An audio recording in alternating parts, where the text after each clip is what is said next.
Hello friends, कैसे हो आप सब। आशा करता हूँ आप सब ठीक ही होंगे। आपने रिसेंट सब वीडियोस देख ली होंगी और पिक्चर्स काफी वायरल भी हो रही हैं। आपने देख भी लिया होगा और खुद फील भी किया होगा कि हमारी कंट्री में कितना एनर्जी क्रंच आ गया है इस टाइम। हमारी कंट्री में लोग लंबी लंबी लाइन लगाकर सिलेंडर का वेट कर रहे हैं और स्टिल उनको वो एलपीजी सिलेंडर अवेलेबल नहीं हो पा रहा है, जिसके कारण हमारे पूरे कंट्री में एलपीजी को लेकर एक काफी ज्यादा डर का माहौल बन चुका है कि एलपीजी हमें मिलेगा, नहीं मिलेगा, और मिलेगा तो कैसे मिलेगा और क्या होगा। तो मैंने काफी ज्यादा रिसोर्सेज को सर्च किया गवर्नमेंट के और मैंने एक रिपोर्ट क्रिएट कर दी है। मैंने पूरा यूक्रेन रशिया एंगल भी इसमें पुट कर दिया है, यूएस एंगल पे पुट कर दिया है, ईरान कॉन्फ्लिक्ट को भी पुट कर दिया है कि एग्जैक्टली हमारी कंट्री की ये सिचुएशन आई कैसे है और हुआ क्या है हमारी कंट्री को, एग्जैक्टली इतना एनर्जी क्रंच आया क्यों है। अगर आप मेरी इस पूरी वीडियो को देख लेंगे ना, तो आपको कभी भी कोई दूसरी वीडियो देखने की जरूरत नहीं पड़ेगी इसके अलावा, क्योंकि मैंने होलिस्टिकली पूरे एरिया को, इश्यूज को पूरे एंगल से कवर कर दिया है। अगर आप इसे पेशेंस से देखेंगे ना, तो आपके हर एक डाउट्स जो है वो क्लियर हो जाएंगे। तो चलिए शुरू करते हैं। जैसे कि आप जानते हो ना, इसका जो मेन जो कोज है वो है हमारा ईरान कॉन्फ्लिक्ट। ऐसा है कि इंडिया को अपनी एनर्जी सिक्योरिटी के लिए 60% इंपोर्ट करना पड़ता है फॉरेन कंट्री से एलपीजी को, जिसका कि जो 90% है, 60 का 90% हम स्ट्रेट ऑफ हार्मुज, जो कि ईरान और ओमान के बीच में है, उससे सारा इंपोर्ट हमें इंडिया में आता है, ऑलमोस्ट 90%। और क्योंकि इस टाइम ईरान में कन्फ्लिक्ट चल रहा है यूएस इसराइल के साथ, तो यहां पर ब्लॉकेट लग चुका है। वैसे कुछ वेसल्स जा रहे हैं बट काफी ज्यादा ब्लॉकेट लग चुका है उस एरिया में। तो क्योंकि इंडिया वर्ल्ड का सेकंड लार्जेस्ट एलपीजी का इंपोर्टर है, तो हमें ये काफी ज्यादा इश्यू फेस करना पड़ रहा है। इंडिया में प्रॉब्लम क्या है एग्जैक्टली, अगर मैं बात करूं तो हमारे पास स्टोरेज कैपेसिटी नहीं है कि हम इस गैस को कहां स्टोर कर दें। तो गवर्नमेंट काफी मेजर्स तो ले रही है बट स्टिल हम फेस कर रहे हैं इशू को कि इसे स्टोर कैसे करें। क्योंकि एलपीजी महंगा हो गया है, तो इससे हुआ क्या है कि हमारी कंट्री में एक इन्फ्लेशन का माहौल क्रिएट हो गया है। हमारे फूड आइटम्स, हमारे इसेंशियल कमोडिटी वो सब महंगे हो रहे हैं। इवन एक इन्फ्लेशन क्रिएट हो गया है क्योंकि डिमांड ज्यादा है और सप्लाई कम है, जिससे कि इन्फ्लेशन, आप हर एक लेवल पे इन्फ्लेशन को फील कर सकते हो, महंगाई को फील कर सकते हो। हर एक चीज महंगी होने वाली है, इवन आपकी इलेक्ट्रिसिटी के रेट भी बढ़ जाएंगे जितना मुझे लग रहा है। तो इसका जो मेन जो इशू है ना, वो उसको मैंने पूरा आपको समराइज करने वाला हूं। अभी हुआ क्या है, क्योंकि ये चीज महंगी हो रही है, तो कंट्री में 60% जो एलपीजी के जो दाम है, जो रेट्स हैं, वो इंक्रीज हो गए हैं, जो कि डोमेस्टिक लेवल पर जो हम कंज्यूम करते हैं एलपीजी को। बट जो कि कॉमर्शियल लेवल पर जो हम रेस्टोरेंट वगैरह में एलपीजी सिलेंडर यूज करते हैं, जो कि 19 केजी का होता है, उसके रेट में भी काफी बड़ा हाइक आ चुका है। तो आपने देखा होगा कि मैक्सिमम जो रेस्टोरेंट है दिल्ली वगैरह के, जो मेट्रो सिटीज के हैं, वहां पर आप उनको एनर्जी के लिए जो सिलेंडर है वो अवेलेबल नहीं हो रहे। इवन बड़ी बड़ी फैक्ट्रीज में भी खाने के लिए, खाना प्रोड्यूस करने के लिए एलपीजी अवेलेबल नहीं हो रहे हैं। तो इससे काफी काफी बड़ी बड़ी इंडस्ट्रीज में इंपैक्ट पड़ा है। अब क्या है कि हमारी कंट्री के हर एक स्फेयर के ऊपर इसका इंपैक्ट पड़ रहा है। जैसे मैं बात करता हूँ स्टील इंडस्ट्री, स्टील इंडस्ट्री को भी इस पर काफी ज्यादा इंपैक्ट पड़ा है। जो हमारी जो इंडस्ट्री है, जो हमारी सर्विस सेक्टर है, जैसे कि जो खाना लोग बनाते हैं, जो कुकिंग का वर्क करते हैं, उन इंडस्ट्री पे आजकल जैसे क्लाउड किचन काफी फेमस है, इन इंडस्ट्रीज पे इसका काफी नेगेटिव इंपैक्ट पड़ गया है। तो अभी हो क्या रहा है, हर एक चीज महंगी हो रही है। तो इन सबको रोकने के लिए गवर्नमेंट ने दो लेवल पर बहुत बड़े बड़े इनिशिएटिव लिए हैं। तो हम बात करते हैं। पहला हम समझेंगे कि डोमेस्टिक लेवल पर कंट्री ने क्या किया है देश के लेवल पर, और दूसरा हम समझेंगे कि राष्ट्रीय मतलब इंटरनेशनल लेवल पर गवर्नमेंट ने क्या किया है। अगर मैं बात करता हूं नेशनल लेवल की, तो गवर्नमेंट ने क्या किया इस कालाबाजारी को रोकने के लिए कि जो लोग हैं इसको, सिलेंडर्स को ब्लैक में ना बेचें या इसकी होर्डिंग ना करना शुरू कर दे। तो गवर्नमेंट ने क्या किया, एलपीजी सिलेंडर को इसेंशियल कमोडिटी एक्ट 1955 के तहत डाल दिया है।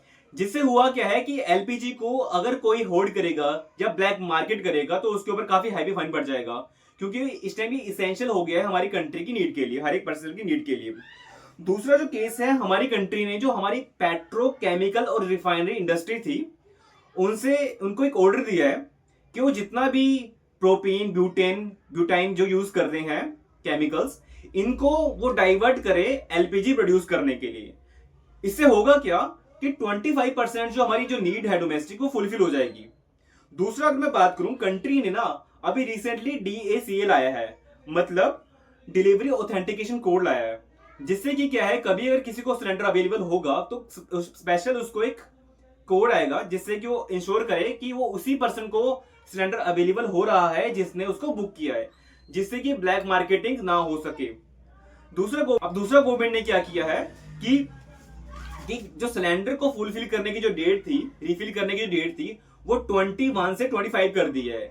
मतलब अगर किसी ने सिलेंडर आज भरवा लिया है तो 20 और 25 दिन के बाद, मतलब 21 और 25 दिन के बाद उसको नेक्स्ट सिलेंडर अवेलेबल हो जाएगा।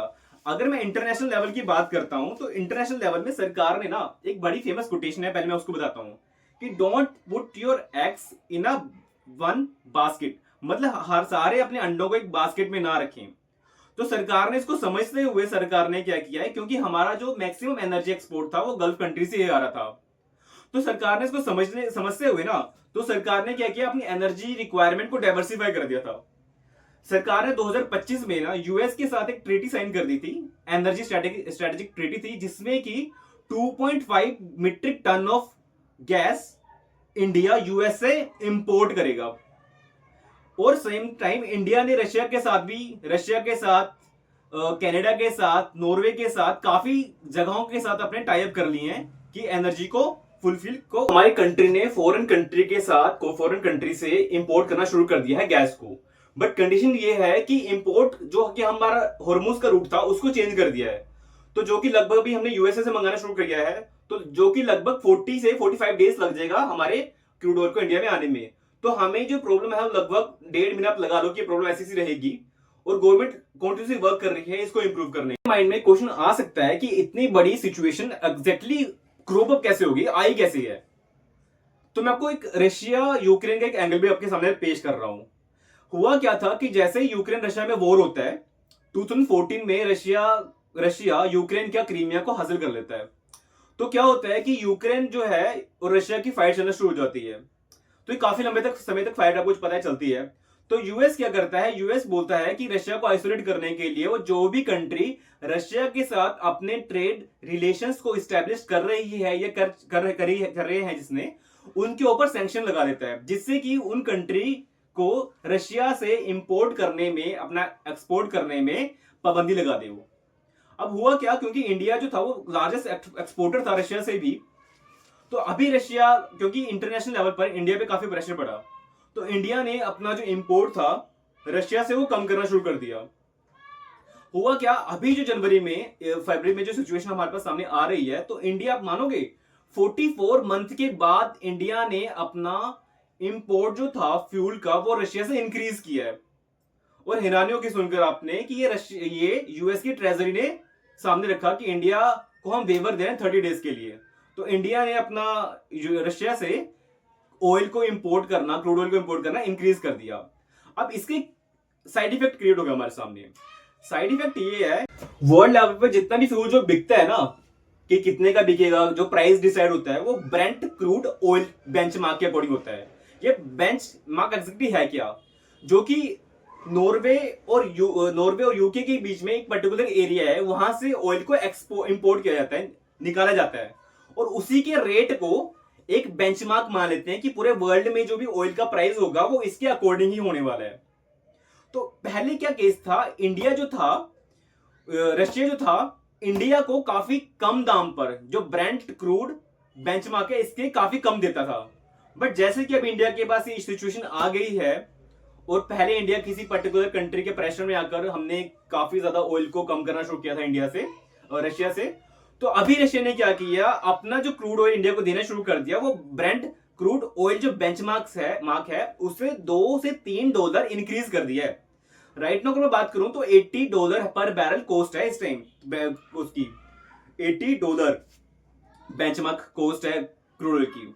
तो अभी रशिया इंडिया को वो 82 और 88 के रेट पे देने वाला है इंडिया को।